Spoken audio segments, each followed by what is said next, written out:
婚禮當天，未婚夫被白月光林婉搶婚，當即將婚戒戴在白月光的手上。在我被眾人嘲諷、進退兩難之際，竹馬霍斯也從天而降，高調求娶我。婚後，我懷孕生子，霍斯也愛我如命，把我寵得要星星不給月亮。直到我打掃時，無意發現了角落裡兒子手寫的日記本。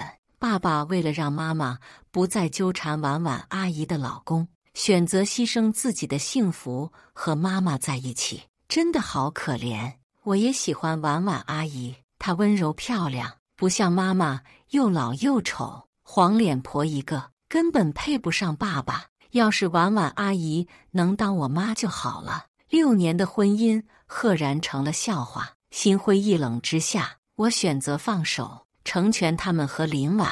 可後來，他們怎麼又哭着求我回去呢？大家好，開始今天的分享之前，希望你能給人間煙火點個訂閱，我將會分享更多優質的內容。看到兒子的日記本後，我只覺得血液凝固，心一寸寸地冷了下去。愣神間，門外由遠及近地傳來腳步聲，還有丈夫江晉峰和兒子江浩的聲音。我才想起江晉峰去接兒子放學了。爸爸，下次我還要你和婉婉阿姨接我。婉婉阿姨說她想和現在的老公離婚。爸爸，你娶她好不好？反正你和媽媽在一起，也只是为了不讓媽媽糾纏婉婉阿姨的老公。爸爸，你喜歡婉婉阿姨，我也喜歡。我想我們是一家3口。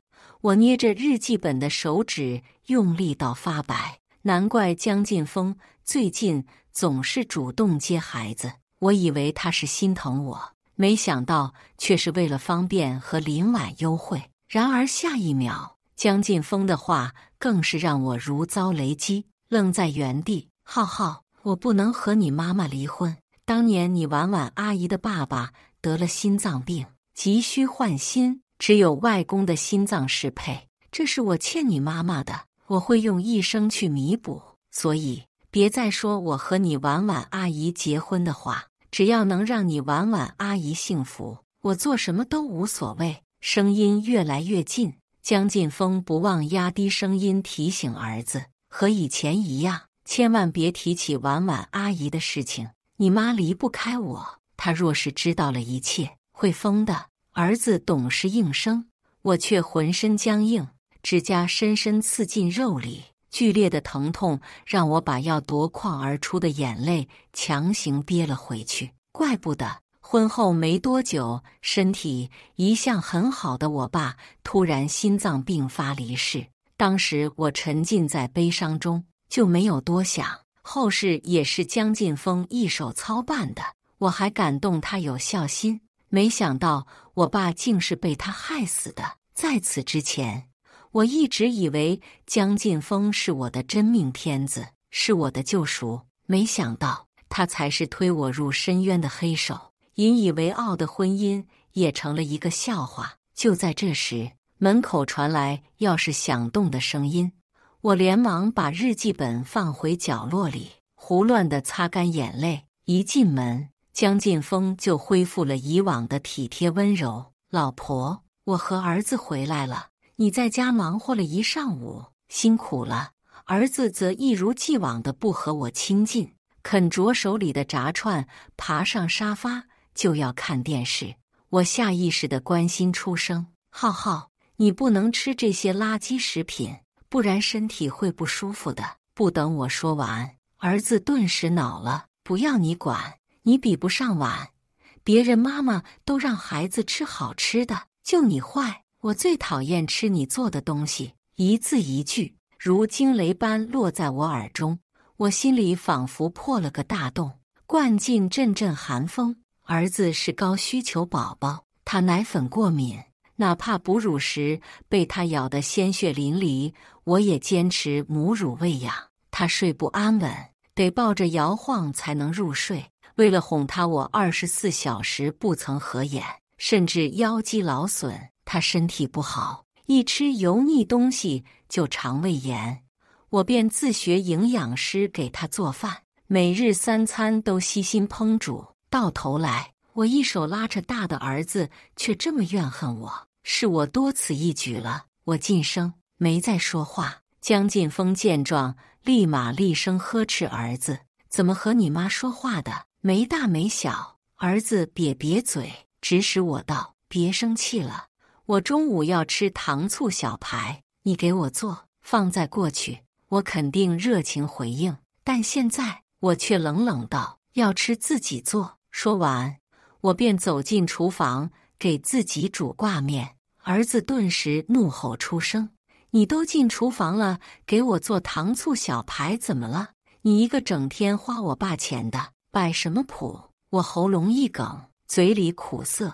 兒子上學後不知從哪裡學的這麼沒禮貌。以前我或許還會好聲好氣地教育他，可現在我身心俱疲。江晉風當即走過來，奪走我的廚具，溫柔道：“我來，老婆你也累一天了。等等，你這傷口怎麼弄的？”注意到我掌心被摳出來的傷口後，他立馬放下鍋鏟，拿出醫藥箱給我消毒，一臉溫柔：“下次小心點，不然我會心疼死的。”我卻心裡發冷，演技可真好，要不是知道真相，我還真被他騙過去了。我點點頭，不動聲色縮回手。見我狀態不好，江晉風讓我先回房休息，一會兒再喊我吃飯。正要回房，兒子的嘀咕聲卻清晰地落入我耳中：“一個黃臉婆而已，她還矯情上了，就她這樣的，連婉婉阿姨的手指頭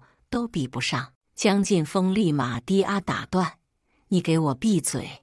而後他小心翼翼地看向我：“老婆，童言無忌，我替你說過他了，你別往心裡去。”江晉風永遠只會不痛不癢說兒子2句，卻從沒給過懲罰，這分明就是一種軟性的縱容。我嘴裡發苦，沒事。回屋後，我果斷給國外的閨蜜陳琳發去短信：“琳琳，你的邀請我接受了，我同意當你的合夥人，和你一起創業。既然江晉風父子這麼喜歡林婉，那我成全他們。這父子倆，我一個都不要了。”收到我的短信後，陳琳秒回一個好字，敏銳的沒有多問。寒暄過後，我打開購票軟件，買了2天後飛往波士頓的機票。2天。讓我給6年的婚姻做個了斷，足夠了。我如釋重負，推開房門，準備吃飯，卻發現客廳空無一人。說好做飯的江晉風和等着吃飯的兒子全都不見蹤影。疑惑間，我注意到餐桌上的便簽：“老婆，抱歉，公司臨時有事，我得去公司一趟。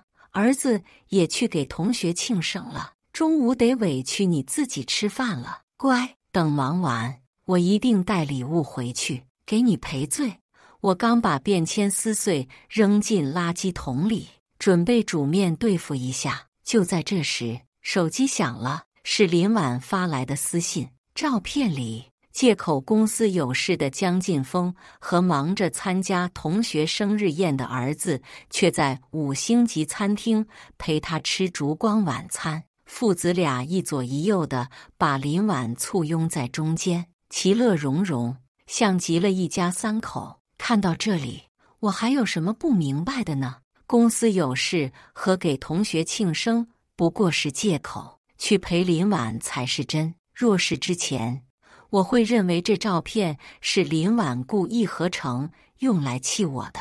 過去他不止一次的給我發過類似的照片。那時我堅信江晉風愛我，根本不會往心裡去，反而覺得是林婉嫉妒，故意惡心我。沒想到小丑竟是我自己。這些年，我沉浸在江晉風為我編織的夢幻泡影裡，泡在蜜罐中，還沾沾自喜。殊不知，蜜罐裡裝的不是蜂蜜，而是毒死人的砒霜。我懶得再看，果斷按滅手機，悶頭吃飯。吃完飯後，我休息片刻，便回屋收拾行李。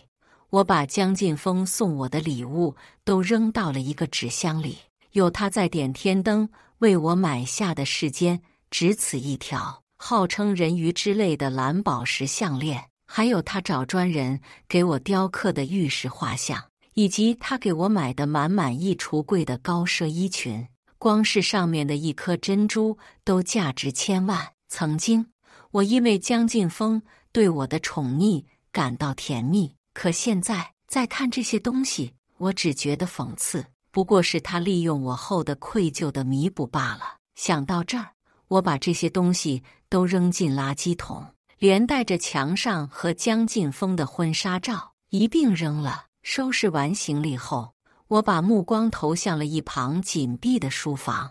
這個書房是江晉風的禁忌，結婚6年，我也不曾踏入，因為我不知道密碼。我試過我們的結婚紀念日、彼此的生日，甚至是兒子的生日，但都不對。現在都要走了，在好奇心的驅使下，我來到書房門口，輸入密碼，但這次一次就對了。果然，密碼是林婉的生日。我自嘲一笑，推門而入，下一秒卻看到了讓我永生難忘的一幕。書房裡整片牆都貼滿了林婉的照片，各種背景，各種角度，應有盡有。每張照片下面還貼心地標注日期，寫了小字：10月21日，今天吃飯偶遇了婉婉，她劉海剪短了1厘米，很適合她。11月2日，婉婉和她老公召開了新品發布會，她鞋子不合腳，腳後跟都磨紅了。她老公一點都不會照顧人，心疼。江晉風對林婉在乎到連她劉海剪短了1厘米，鞋子不合腳都能敏銳地發現。可她口口聲聲說愛我，卻連我的生理期都記不住，對我的好也局限於物質上。之前我還引以為傲，現在才驚覺江晉風的敷衍。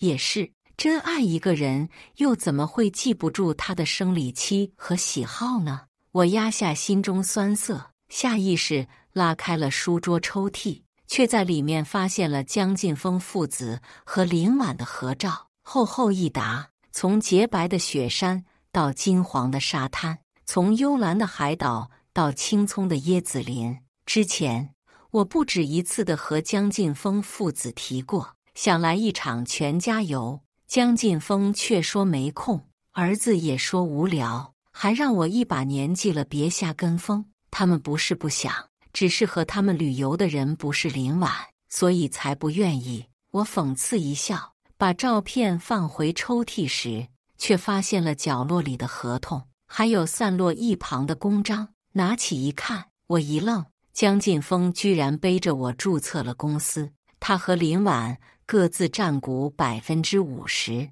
婉風公司，這不正是林婉的經紀公司嗎？3年前，就是這家公司傾盡資源，把林婉捧成了設計新星，也是這家公司爆出了我抄襲林婉的設計稿，導致我的職業生涯被斷送。後面在江晉風勸說下，我索性退圈，在家相夫教子。江晉風這麼做，就是怕我奪走林婉的鋒芒。他還真是深愛林婉。我冷笑一聲，離開書房，同時也堅定了要走的決心。這之後，我出門辦護照，回來的路上卻意外撞見林婉在召開新品會。露天舞台上，林婉拿着新品設計圖侃侃而談，江晉風和兒子則一左一右地站在他身旁。台下圍滿了記者和圍觀群眾，他們都對林婉的新品設計圖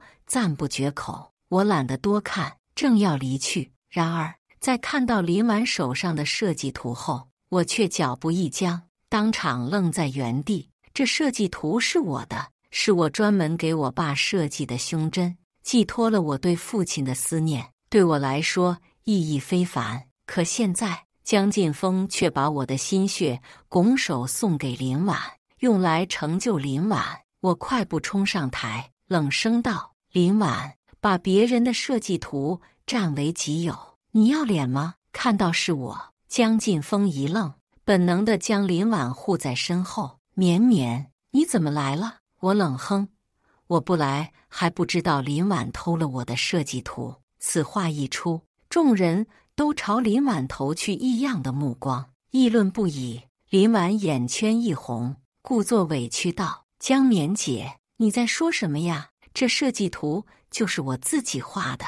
我知道你記恨當年你未婚夫拋下你向我求婚的事，但你再怎麼有氣，也不能污蔑我呀。”他一哭，兒子便像瞪仇人一樣的瞪着我：“媽媽，你都一把年紀了，還造謠別人，真幼稚。再說，你又老又醜，一點魅力都沒有，活該被男人拋棄。”江勁峰也把我拉到一旁，低聲道：“綿綿，別鬧，這個發布會對婉婉很重要，有什麼事回去再說。”我卻冷了眸子，一把甩開江勁峰的手：“就在這裡說。”江勁峰，我倒想問問，你為什麼會在這兒？江勁峰剛想說什麼，林婉就扯了扯江勁峰的衣袖，柔柔道：“勁峰，你先幫我處理公關吧，江綿姐這兒我來和她說。”不等江勁峰反應過來，兒子就拉着他走遠：“爸爸，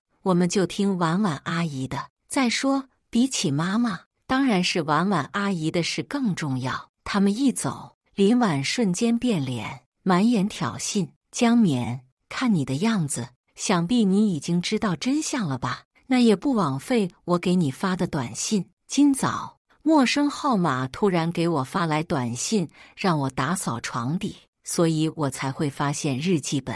原來一切都是他有意為之。”見我沉默，林婉更加得意，晃了晃手裡的設計圖：“勁峰真的很愛我，我想當設計師，他就給我開經紀公司送股份。我喜歡你的設計，他就偷來給我。說起來，我還要感謝你，感謝你爸給我爸捐了心臟，感謝你給我生了個這麼可愛的兒子，讓我的生活幸福美滿。”從我認識林婉那天起，他好像就盯上了我，非要和我爭個高低。我只是冷冷看着他：“林婉，我不想和你爭。江勁峰父子你想要，拿去便是，但我的設計圖，請你還我。”林婉卻勾唇一笑：“不好意思，人和圖我都要。”見林婉鐵了心地不還，我找準機會，一個箭步上前，一把將設計圖搶回。林婉冷笑一聲，下一秒整個人向後倒去，伴隨哎呦一聲摔倒在地。江勁峰父子聞聲趕來，看到林婉受傷後，紛紛朝我射來眼刀：“勁峰，別怪江綿姐，我搶了她的設計圖，她生氣也是應該的，只要她能消氣，我受點傷沒什麼的。”林婉看似為我說話，實則卻把髒帽扣死在了我頭上。兒子氣得衝上來打我，更是抬腳踢在我腰肌勞損的腰上，腰上傳來刺痛，我不由倒吸一口涼氣：“壞人，讓你欺負婉婉阿姨，打死你！”江勁峰則一臉心疼地把林婉扶起，抬手給了我一巴掌：“不就是個設計圖，借婉婉用用怎麼了？你什麼時候這麼惡毒了？”被他這麼一扇，我的臉直接紅腫起來，嘴角更是滲出了鮮血。看到我嘴角的鮮紅後，江勁峰眼裡閃過一絲不忍，半晌，他語氣軟了幾分，低聲道：“綿綿，婉婉可是知名設計師，真鬧大了，粉絲不會放過你的。我打你也是為了你好，前面下手有些重了，還疼不疼？這樣。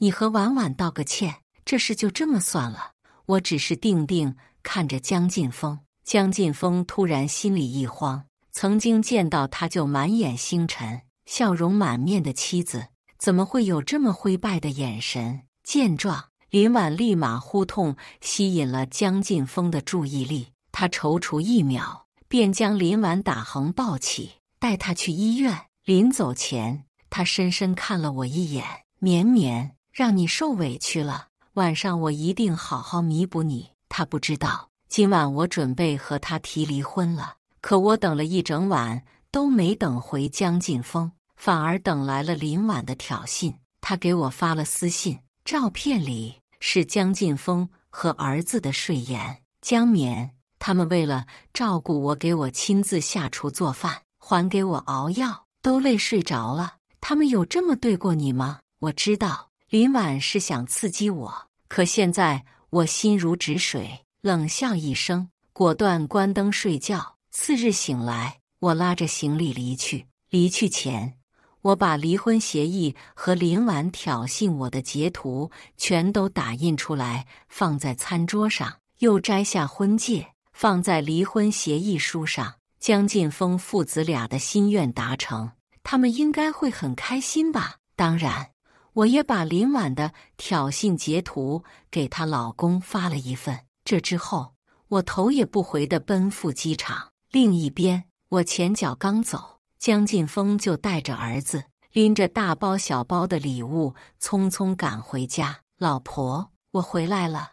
我和浩浩昨天不是故意晚回來的，實在是事出有因，所以我給你帶了好多禮物，快來看看。屋內無人回應，兒子以為我還在鬧脾氣，不滿地癟嘴：媽媽、爸爸都給你買禮物了，你就別做了。屋內依舊無人回應，父子倆頓時有種不祥的預感。這時，兒子突然瞥到了桌上的文件：爸爸，這是什麼？江晉峰順手拿起，在看清上面內容後，卻頓時愣在原地。什麼？離婚協議？江晉峰滿眼震驚，臉色瞬間變得灰白，他的身軀控制不住地微微顫抖起來，手裡的禮物更是掉落在地。半晌，他突然像是想到了什麼，嘴角勾起一抹微笑，俨然一副看穿我把戲的模樣，自顧自道：綿綿，我知道了，這肯定也是你欲擒故縱的把戲，對不對？好了，別鬧了，你看我都回來了，還給你帶了你最想要的禮物，你出來看一眼好不好？江晉峰下意識地認為我還在鬧脾氣，滿屋子的找我。可他不知道，打從知道他背叛我的那一刻開始，我就打定主意要離開他。在江晉峰找遍屋子都沒找見我的身影後，他才終於察覺到了不對勁。他猛地推開我的房門，卻看到裡面空蕩蕩的。我把屬於自己的東西都拿走了。江晉峰愣了片刻，這才意識到我是動真格了，臉上瞬間閃過一絲慌亂。綿綿，你居然來真的！他慌亂地摸出手機，立馬撥通了我的電話。收到他來電的時候，我剛坐上飛機，一接通，江晉峰焦急的聲音就從電話那頭傳了出來：綿綿，你人在哪兒？我知道你生我氣了，但你再怎麼生氣，也不能拿離婚說笑啊！而且，我昨天不是故意不回來的，是婉婉說自己難受，我和浩浩才會留下照顧他的，但我這也是為你好。要是婉婉有什麼好歹，他的粉絲肯定不會放過你的。我卻聽得好笑，明明就是他自己花心，還偏偏說是為我好，真惡心。就在這時，空姐恰巧路過，出言提醒道：這位乘客，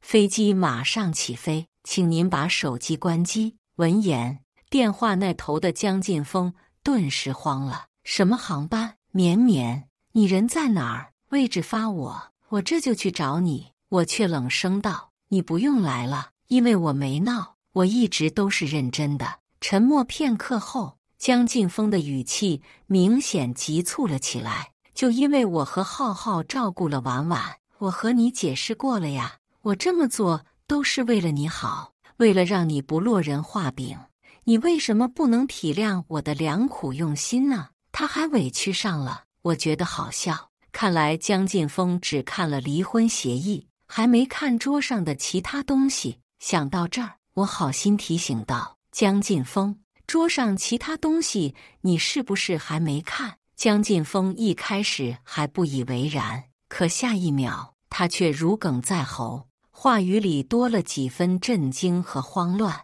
綿綿，你都知道了？光是聽聲音，我都能想象到江晉峰難看鐵青的臉色。我語氣平淡：什麼時候？前天你接浩浩回來的時候，你們在門口的對話我也都聽見了。聽我這麼說，江勁峰這下是徹底急了，開始瘋狂狡辯。綿綿，你聽我解釋，我一開始接近你的確目的不純，但後面我確實愛上你了。這些年對你也都是真心的，你信我？不等他說完，我卻冷笑打斷：江勁峰，都到現在了，你還不肯對我說一句實話嗎？真心，你要對我是真心，就不會有書房裡的一切，更不會害死我爸。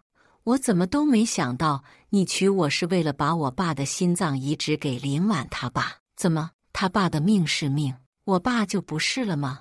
我更沒想到，你為了林婉，不僅毀了我的婚姻，害死了我爸，還毀了我的事業。江勁峰，曾經我真的以為你是救贖我的真命天子，我一度認為自己是世界上最幸福女人。可結果呢？江勁峰沒想到我連書房都去了，瞬間語塞，面對我的質問也是半天答不上來。氣氛尷尬間，我冷漠開口打破：我和你沒什麼好說的了，既然你們父子倆這麼喜歡林婉，我成全你們一家三口。離婚協議我已經簽了字，你記得簽？見我態度冷淡，江勁峰聲音不免帶上了幾分顫抖，開始拿兒子說事。不行，不能離。綿綿，浩浩還那麼小，要是離婚了，他怎麼辦？他還想用孩子捆綁我，可我早就被兒子傷透了心。我淡漠道：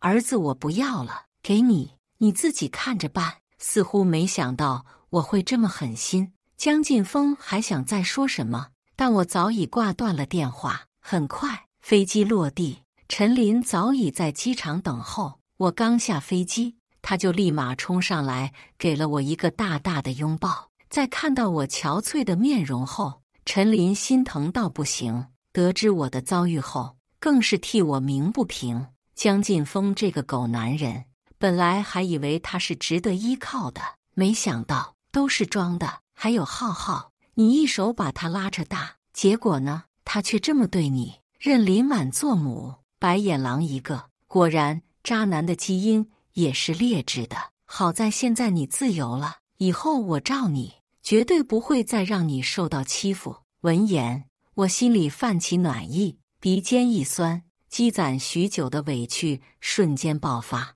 眼淚控制不住地往外湧。宣洩完情緒後，我擦乾眼淚，跟着陳琳回了她家。陳琳是單親媽媽，有一個女兒，以後我就和他們住在一起，還能相互照應。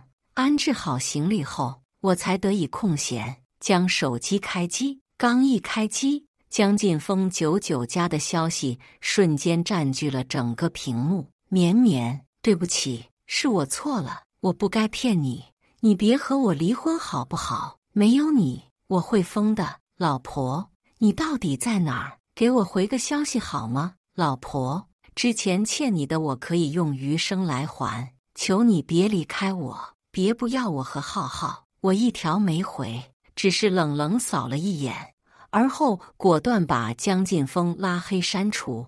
為了避免被江勁峰打擾，我還掰斷了電話卡，反手扔進垃圾桶。從今往後，我不會再圍繞江勁峰父子轉，餘生我要為自己而活。這天之後，我和陳琳合夥開了工作室，共同創業。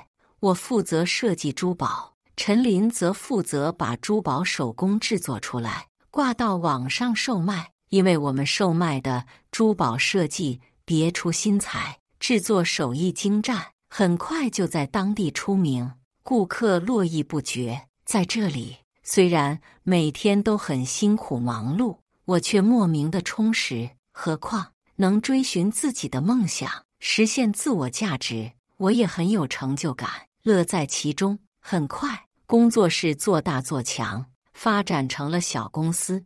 我和陳琳的事業蒸蒸日上，但林婉和江勁峰就沒那麼好運了。據說林婉老公收到我發的截圖，自知林婉給自己戴帽子後，氣得把林婉揍了一頓，更是一氣之下和林婉提出離婚。林婉想着有江晉風接盤，便欣然同意。離婚後，他果斷跑去找江晉風，可江晉風卻態度冷淡，閉門不見。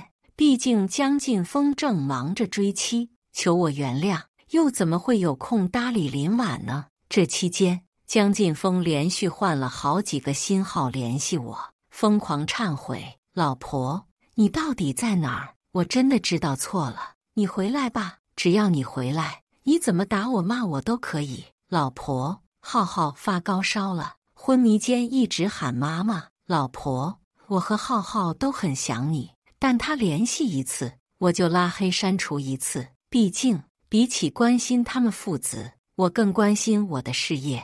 連着被我刪除了好幾次後，江晉風也沒有再來加我了。我以為他會善罷甘休，但沒安分幾天，他又搞起了幺蛾子。這天，我正在修改設計圖，陳琳卻急冲冲地拿着手機衝進來。綿綿，江晉風這個死渣男，還真是狗改不了吃屎。之前的深情果然都是騙人的。你看，這才沒多久啊，他就轉頭和林婉求婚了。我一臉疑惑，陳琳直接把手機塞到了我手裡，讓我自己看。手機裡掛着江晉風的直播間，他正在直播和林婉求婚。潔白的殿堂，滿屋子的薰衣草，裝飾和布置都像極了我和江晉風當初的婚禮現場。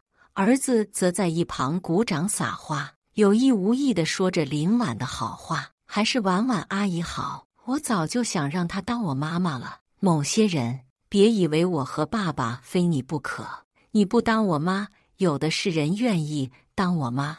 我不想再和這些人扯上關係，正要退出直播間，陳琳卻氣不過，不等我阻止，他就連發了幾十條彈幕，怒罵江晉風和江浩。江晉風，你個渣男，你這麼做對得起綿綿嗎？還有你，江浩，你個小白眼狼，你媽最大的錯誤就是生了你。早知道你這麼畜生，當初我就該讓他打了你。畫面裡，江晉風看着屏幕上閃過的彈幕，頓時停下了給林婉戴戒指的動作，眼睛一亮：“綿綿，你在看直播對不對？我就知道你還是在乎我的。”說話間，江晉風扔掉手裡的求婚戒指，反手推開林婉，一臉激動地衝到了鏡頭面前：“綿綿，你別誤會，我從始至終都沒打算和林婉求婚，這都是演戲。你一直刪除我，我又找不到你的下落，所以才出此下策，通過直播和林婉求婚，把你逼出來。綿綿，你都願意看我直播了，是不是代表你已經原諒我了？”兒子也緊隨其後的衝到鏡頭前，眼眶通紅的哭道：“媽媽，我前面說的都是違心的話，那都是做戲，你別生氣。這段時間你不在，都沒人給我洗衣做飯了，我生病也沒人照顧。婉婉阿姨就是個漂亮花瓶，她只會帶我吃垃圾食品，害我拉肚子。媽媽，還是你好，我好想你，你回來吧。”我冷眼看着，無語地回了個省略號。江晉風眼裡閃過喜悅，下一秒，他撲通一聲對着鏡頭下跪，聲音哽咽道：“老婆，我錯了，我真的錯了。這段時間，我和浩浩都要瘋了，求求你，看在我們多年的夫妻情分上，看在孩子的份上，回來吧。”直播間，不少網友都被江晉風所感動，紛紛發彈幕支持他。男兒膝下有黃金，一個男人能做到這份上，已經很不容易了。姐妹，看在你男人真誠認錯的份上，你就原諒他吧。是啊，你們還有孩子呢，孩子還這麼小，沒了媽，多可憐啊。若是之前的我，或許會心軟，選擇原諒。可我和江晉風之間還隔着一條人命，他害死了我爸，還欺騙了我這麼多年，要回去談何容易？想到這兒，我冷漠回復江晉風：“我現在過得很好，我是不可能回去給你們當保姆的，你死心吧。還有，我們已經離婚了，別叫我老婆。看到我發的彈幕後，江晉峰原本還亮着的眸子迅速暗淡了下去。沉默片刻後，他忽而開口道：“綿綿，之前你給我的離婚協議我根本沒簽字，所以我們還不算離婚，名義上你還是我老婆。”不等他說完，我又發了一條彈幕：“就算你沒簽字，3個月冷靜期已過，我們也自動離婚了。”江晉峰一陣踉蹌，整個人癱軟在地，他嘴唇蠕動，還想說些什麼，但他身後的林婉卻不樂意了。林婉氣沖沖地跑到江晉峰面前，高聲質問：“江晉峰，你什麼意思？你和我結婚，竟然只是為了刺激江綿？”江晉峰一臉冷漠：“不然呢？”聞言，林婉瘋狂搖頭，一臉的不信：“不可能！你怎麼可以愛上江綿？你愛的人明明是我，不然你不會傾盡資源把我捧成知名設計師，更不會為了我娶江綿。你之所以娶江綿，不就是怕她糾纏我當時的老公嗎？當時是我看走眼，辜負了你的一片真心。現在我想通了，我答應嫁給你，回應你的感情，以後我們好好過。”林婉話還沒說完，就被江晉峰一把甩開。“林婉，你少自作多情，我對二手貨沒興趣，要不是你，綿綿也不會走。之前我是對你有過好感，但現在我不愛你了，對你只有利用。我愛的人是綿綿，我這輩子也只會娶綿綿為妻，你少來沾邊。”林婉身體一僵，臉色驟然難看了起來。但她已經和老公離婚了，江晉峰就是她唯一的希望，她無論如何都不會放棄這根救命稻草。所以林婉又把目光投向江浩，試圖從江浩入手。“浩浩，你不是最喜歡婉婉阿姨了嗎？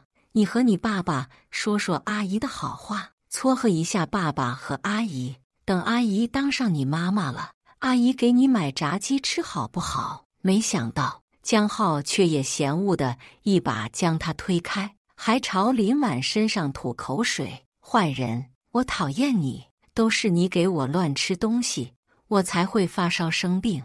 我生病了你也不照顧我，只顧着玩手機。我有媽媽，才不要你當我媽媽。”接連被江晉峰父子嫌棄，林婉當場破防，雙眼猩紅：“江綿，又是江綿。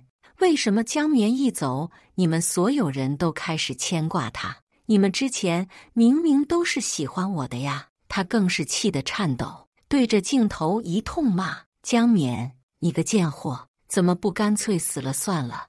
我以為江晉峰父子會一如既往地幫着林婉罵我，或者默認林婉的這番話，沒想到江晉峰抬手就給了林婉一巴掌：“再給胡說，我把你嘴撕爛！”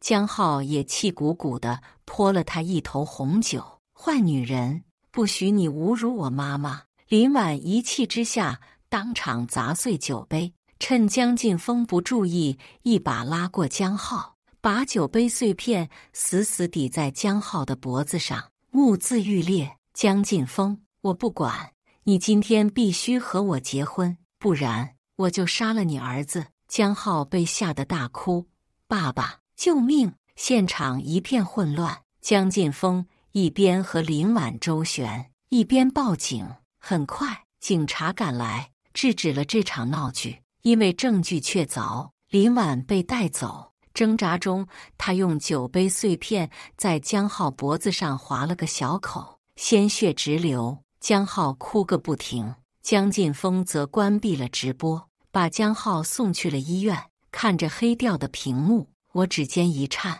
心不安地跳動起來。不管怎麼說，江浩都是我兒子，眼看他受傷，我還是做不到坐視不理。這麼想着，我給江晉峰的直播號打去了電話。一接通，江晉峰欣喜的聲音便傳了出來：“綿綿，你終於願意理我了。別誤會，我給你打電話是想問問浩浩怎麼樣了。”江晉峰如實相告，醫生說浩浩沒有大礙，只是受了點傷，休息幾天就好了。綿綿，我知道你心裡還是有我和浩浩的，你回來吧。林婉已經被抓走了，以後不會有人再挑撥我們的關係了，我們一家三口好好過。下一秒，電話那頭傳來江浩虛弱的聲音：媽媽，我好想你。我有一瞬的心軟，可一想到父子倆對我的傷害，想到他們曾經對林婉的偏袒，我瞬間冷靜了下來，語氣淡漠：沒事就好，我是不會回去的。掛了，以後我們也不必聯繫了。說完，我果斷掛斷電話。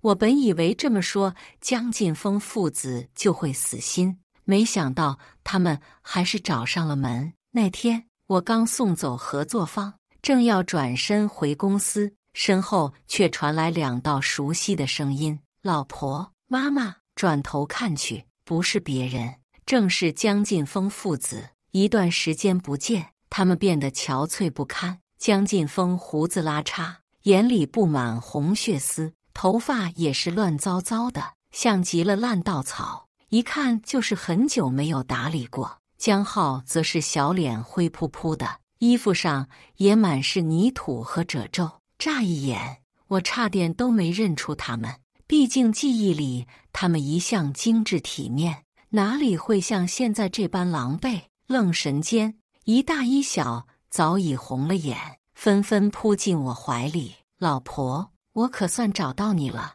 我卻一臉冷漠地推開他們。你們怎麼來了？被我這麼一推，江勁峰的腦袋瞬間耷拉下去，仿佛被拋棄的流浪狗，一臉可憐道：那天直播後，有不少好心的網友給我提供了你的線索，我才知道你來了波士頓，但是我不知道你具體的位置，所以我就帶着兒子，拿着你的照片詢問路人，我們好久才找到你。老婆，你就和我們回去吧，只要你和我們回去，你讓我做什麼我都願意。江浩也抱着我的手不撒手。媽媽，我錯了，我不該那麼和你說話，以後我一定乖乖聽話，我再也不吃垃圾食品了，我會乖乖吃飯的，你別不要我和爸爸。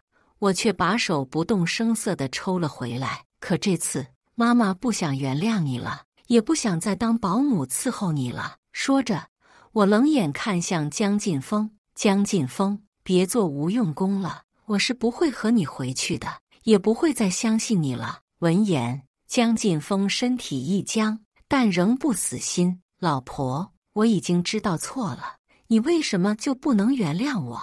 給我一次改過自新的機會。我卻笑了。江勁峰以為我終於鬆口，上來就要拉我的手。老婆，我就知道你心裡還是有我和兒子的。下一秒，我卻直接打掉他的手，神色冰冷。原諒你？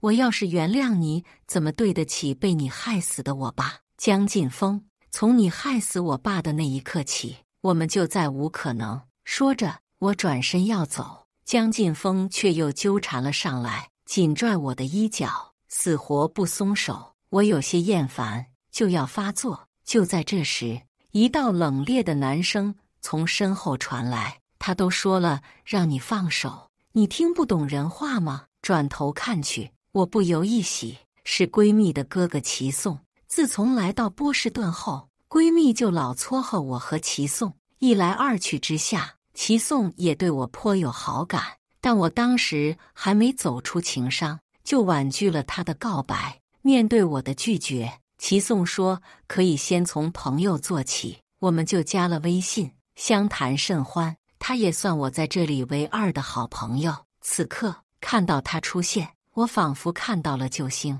祁宋哥，聽我這麼親密地喊別的男人。江勁峰當場愣住，眸子瞬間冷了下去。綿綿，這是誰？為了擺脫他的糾纏，我直接挽住了祁宋的胳膊，親昵道：介紹一下，他是我男友祁宋。這下不止江勁峰傻眼，祁宋也是一愣，但他接收到我的眼神示意後，很快便也配合我演起了戲。良久，江勁峰突然想到了什麼，輕笑一聲：綿綿，我知道了，這是你故意找來假扮男友氣我的演員吧？你別鬧了，浩浩還在呢。不等他說完，我踮起腳尖親了齊頌一口。什麼演戲？我和齊頌一直都是真的，我已經有對象了，你別再糾纏我了。江晉峰當場紅了眼。那浩浩呢？這可是你10月懷胎生下的兒子。江浩也一臉祈求地看向我。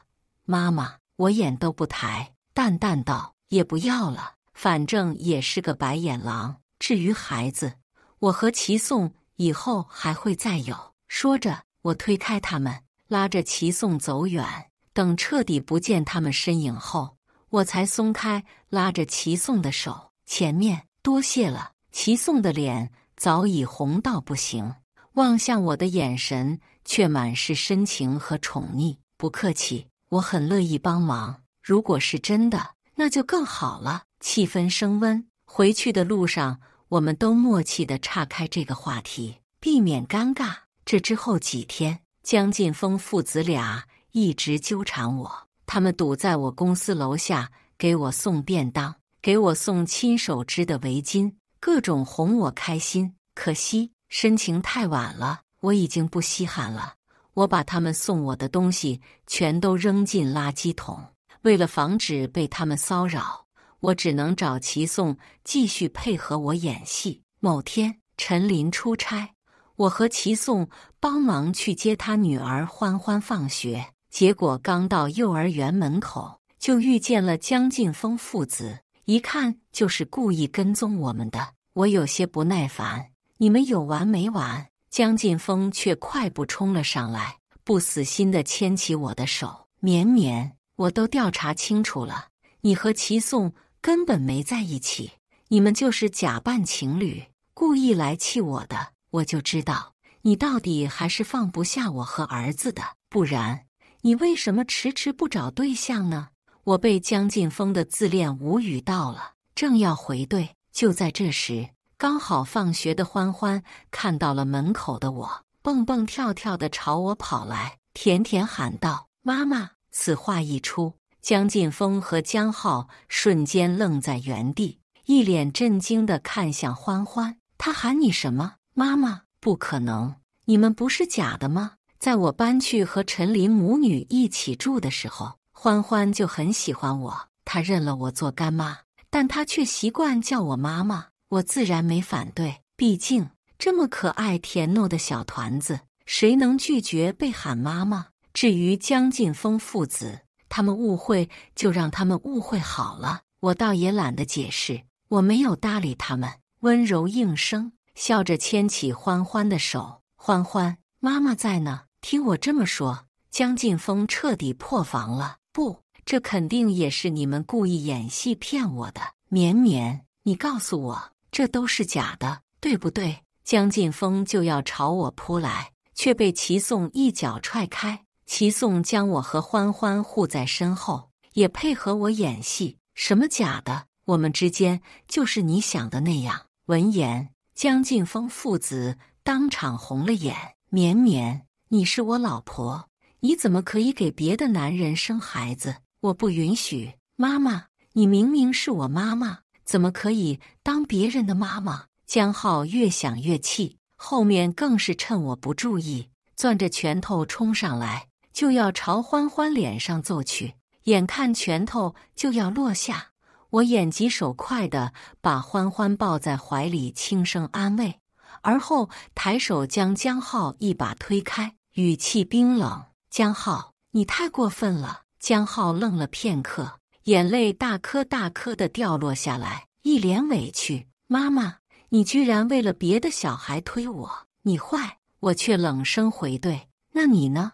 你和你爸當初不也為了林婉傷害我嗎？怎麼就許你們偏心別人，不許我寵別的小孩？聞言，江浩停止了哭泣，江晉峰則是一臉愧疚地看向我。他們還想再說什麼，我卻懶得理會，直接帶着歡歡離去，消失在他們的視線裡。見我這麼拒絕，江晉峰父子才意識到我是徹底不要他們了。他們死心回了國，據說回國後林婉剛好放出來，父子倆便把氣撒在林婉身上。江晉風找人暴揍了林婉一頓，更是把林婉送給偏遠山區的單身村民當媳婦。林婉被當成了生育機器，一胎八寶的生，最終大出血死在了豬圈裡。江晉風父子倆則把公司賣了，折成現金寄給我。他們更是去了寺廟當和尚，餘生吃齋，替我祈福贖罪。而我